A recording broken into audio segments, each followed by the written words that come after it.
Alt-Sachsenhausen. Linker Hand liegt der Stadtteil Alt-Sachsenhausen. Ein lebhaftes Viertel. Today is a bridge which connects the old city with Sachsenhausen. It was opened in 1869 and with its steel framework construction is a typical example of a design from the industrialization era. Since 1999,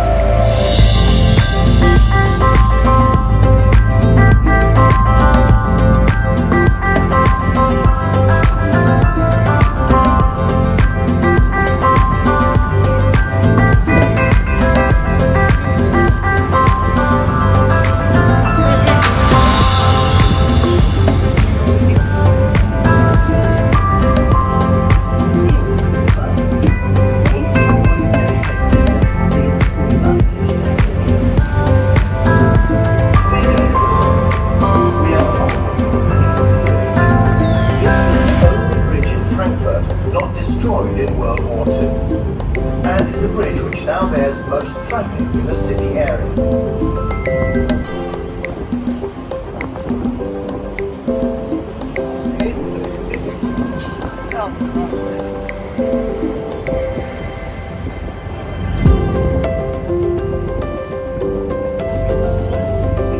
District was the best half tower in 2003. 109 tall glazed construction with a circular ground plan.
Insgesamt 25 Millionen